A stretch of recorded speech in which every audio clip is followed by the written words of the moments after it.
नमस्कार, मैं रघुनाथ प्रसाद। आज जननायक कर्पूरी जी के बिहार विधानसभा के अंतिम भाषण, जो एक्चुअली 19 जनवरी 1988 का है, ये वास्तव में तत्कालीन राज्य सरकार के विरुद्ध अविश्वास प्रस्ताव था। उसका एक महत्वपूर्ण अंश जो आरक्षण से संबंधित है, उसे मैं आप सभी लोगों के समक्ष रखूंगा, जिससे ये पता चलेगा कि श्री कर्पूरी जी अनुसूचित जाति, अनुसूचित जनजाति, अत्यंत पिछड़े जिनमें गरीब मुस्लिम भी शामिल हैं, उनके आरक्षण, सरकारी नौकरियों में आरक्षण के प्रति वे कितने संवेदनशील थे। आज के समय में इसकी प्रासंगिकता इसलिए भी बढ़ गई है कि आज बड़े पैमाने पर सरकारी संस्थाओं का निजीकरण हो रहा है। पब्लिक सेक्टर्स प्राइवेट सेक्टर्स में परिवर्तित होते जा रहे हैं। और एक वक्त था कि जब प्राइवेट सेक्टर्स में सोशल जस्टिस के रिप्रेजेंटेशन के लिए विशेष अवसर के सिद्धांत, जो डॉक्टर राम मनोहर लोहिया जी का है, उसमें भी आरक्षण की बातें काफ़ी तेज़ी से उठ रही थी। लेकिन आज ये आवाज़ मंद पड़ गई है, कुंद पड़ गई है। और अब चूँकि निजीकरण बहुत तेज़ी से हो रहा है, इसलिए मैं समझता हूँ कि प्राइवेट सेक्टर में आरक्षण एक महत्वपूर्ण मुद्दा होना चाहिए सभी राजनीतिक दलों का, और विशेषकर सामाजिक न्याय से जुड़ी हुई पार्टियां जो देश की हैं, उनको इस पर सोचना चाहिए और लोकतांत्रिक तरीके से भारत सरकार के समक्ष इस महत्वपूर्ण विचार को रखना चाहिए। संसद में इस पर आवाज़ उठनी चाहिए कि जब सरकारी क्षेत्रों का निजीकरण हो रहा है बड़े पैमाने पर और आरक्षण का दायरा सिमटता जा रहा है, इसलिए इसमें इसकी ज़रूरत है। जननायक कर्पूरी जी का जीवन पूरे देश के शोषितों, वंचितों के लिए ही रहा।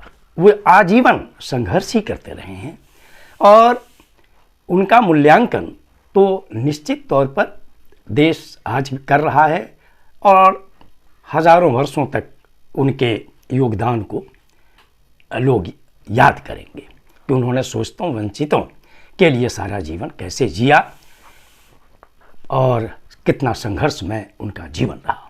आज मैं उनके राजनीतिक विरोधी डॉक्टर जगन्नाथ मिश्र जी के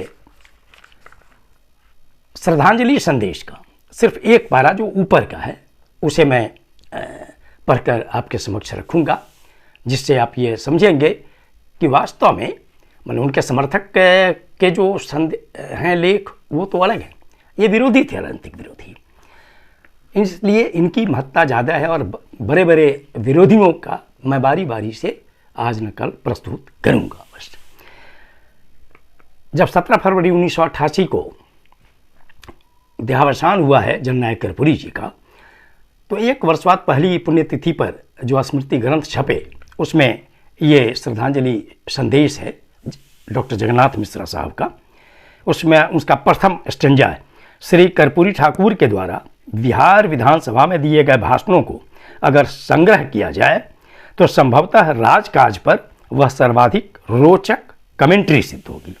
राज्य विधानसभा के पिछले सत्र में वही, जिसका एक अंश 19 जनवरी 1988 के भाषण का एक अंश जो आरक्षण नियमों के उल्लंघन पर है, उसे मैं प्रस्तुत करूंगा। उसकी चर्चा इन्होंने की है। प्रस्ताव के दौरान उनके द्वारा दिया गया भाषण अविस्मरणीय था। यह उनके जीवन का शायद सबसे बढ़िया भाषण था।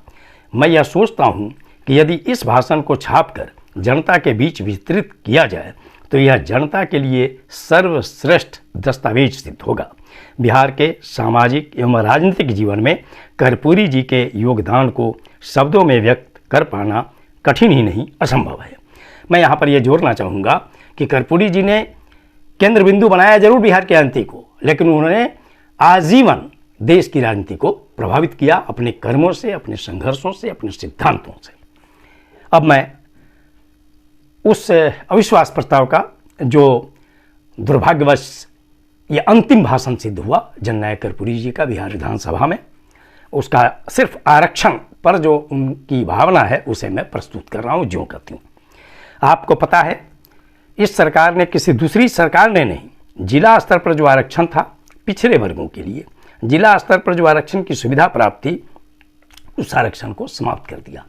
बाद में जाकर इसमें फिर संशोधन हुआ है बाद के वर्षों में।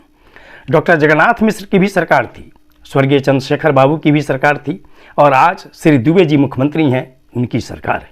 इन्होंने कहा था कि जो आरक्षण लागू है वह लागू रहेगा, लेकिन जिला स्तर पर जो पिछड़े वर्गों के लिए आरक्षण था उसे समाप्त कर दिया, और इस आरक्षण से करीब 1.5 लाख पिछड़े वर्ग के लोग जो लाभान्वित होते, इससे इन लोगों को वंचित कर दिया गया। पिछले दिनों मैं मुख्यमंत्री जी से मिला था, उनसे मिलकर बातें की थी। उन्होंने कहा था कि ऐसा नहीं होगा, परंतु जो आरक्षण समाप्त कर दिया गया उसे वापस नहीं लिया गया, उसे नहीं लौटाया गया। इसके कारण पिछड़े वर्ग के नौजवानों को घाटा उठाना पड़ रहा है। जो सरकार पिछड़े वर्ग के लोगों के लिए जो सुविधा प्राप्त थी उसे काट दे, उस सरकार को गद्दी पर रहने का क्या हक है। आरक्षण हरिजन आदिवासियों, उस वक्त हरिजन गैर संवैधानिक नहीं हुआ करता था। आदिवासियों पिछड़े वर्ग के लोगों को मिलना चाहिए, यह हमारा संविधान कहता है। हरिजन आदिवासियों पिछड़े वर्ग के लोगों को आरक्षण की सुविधा मिलेगी। यह किसी की मर्जी की बात नहीं है, यह किसी की स्वेच्छा की बात नहीं है। हमारा संविधान कहता है पिछड़े हरिजन आदिवासियों को आरक्षण की सुविधा मिलेगी। जो हमारा न्यायालय है वह संविधान के ऊपर नहीं है। ये देख लीजिए उनकी भावना को, कर्पूरी जी की भावना को, कितनी बोल्डली उन्होंने कहा कि जो हमारा न्यायालय है वह संविधान के ऊपर नहीं है। संविधान के अंदर न्यायालय बनाया गया, संविधान के अंदर लेजिस्लेचर बना है, संविधान के अंदर एग्जीक्यूटिव बनी है।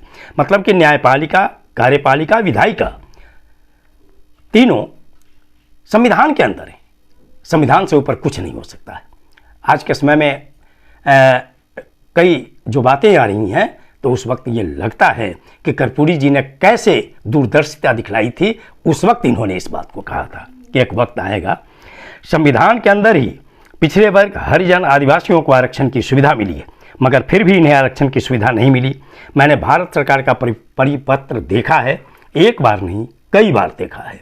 न्यायालय के अंदर जो नीचे के कोर्ट्स हैं, ये बहुत इंपॉर्टेंट चीज़ है, उनमें भी हरिजन आदिवासियों पिछड़े वर्ग के लोगों को आरक्षण मिलना चाहिए, लेकिन वह आज तक नहीं मिला। यहाँ पर मैं ये जोड़ना चाहूँगा कि बाद में चलकर अनुसूचित जाति अनुसूचित जनजाति को लोअर जुडिशियरी में आरक्षण मिला। अब आगे देखिए कि जो संविधान प्रदत्त अधिकार है उस अधिकार से हरिजन आदिवासियों पिछड़े लोगों को वंचित किया जा रहा है। जो सरकार हरिजन आदिवासियों पिछड़े लोगों को आरक्षण की सुविधा नहीं दे सकती है वो भला और क्या दे सकती है। ऐसी सरकार को गद्दी पर बने रहने का कोई हक है, ये प्रश्नवाचक चिन्ह है। अब मैं यहाँ पर यह कहना चाहूँगा कि अनुसूचित जाति अनुसूचित जनजाति को तो मिला लोअर जुडिशियरी में जो सिविल जज के पद हैं, लेकिन अत्यंत पिछड़े और पिछड़े के लिए बहुत लंबा इंतजार करना पड़ा बिहार की जनता को। जब वर्तमान माननीय मुख्यमंत्री श्री नीतीश कुमार जी सत्ता में आए, पहली बार 2000 ये पहली बार तो 7 दिनों के लिए आए थे, लेकिन जब फुल फ्लेजर जब आए 2005 में तो उन्होंने 2009 में आरक्षण लागू किया। 3 बैच निकला भी, लेकिन उसके बाद फिर जो आरक्षण विरोधी लोग हैं सामाजिक न्याय के, उन लोगों ने कोर्ट में केस कर दिया, पटना हाई कोर्ट में केस चला। और मैं भूरी भूरी प्रशंसा करना चाहूँगा जो 2015 से लेकर 17 के बीच जो महागठबंधन की पहली सरकार थी, उस सरकार ने ऑनरेबल सुप्रीम कोर्ट में बहुत ही मजबूती से केस को लड़ा और फिर अत्यंत पिछड़े वर्ग और पिछड़े वर्ग के लिए आरक्षण लागू हुआ लोअर जुडिशियरी में। आज और बहुत बड़ी संख्या में लोग चुनकर आ रहे हैं। आज अत्यंत पिछड़े वर्ग के लिए लोअर जुडिशियरी में 21%, पिछड़े वर्ग के लिए 12% आरक्षण है, अनुसूचित जाति के लिए 16% और अनुसूचित जनजाति के लिए 1% आरक्षण। इस आरक्षण को बचाए रखने के लिए हम लोगों को सतत जागरूक रहना चाहिए। यही एक सच्ची श्रद्धांजलि होगी जननायक कर्पूरी जी के प्रति। ये वीडियो आपको अच्छा लगा हो तो निश्चित तौर पर लाइक करें, शेयर करें। अब तक मेरे चैनल को आपने सब्सक्राइब नहीं किया तो सब्सक्राइब करें, बेल आइकन को बस टच करें ताकि मेरे हर आने वाले वीडियो का नोटिफिकेशन आपको तुरंत मिल जाए। आप सभी लोगों के लिए शुभकामनाएं। धन्यवाद। जय हिंद।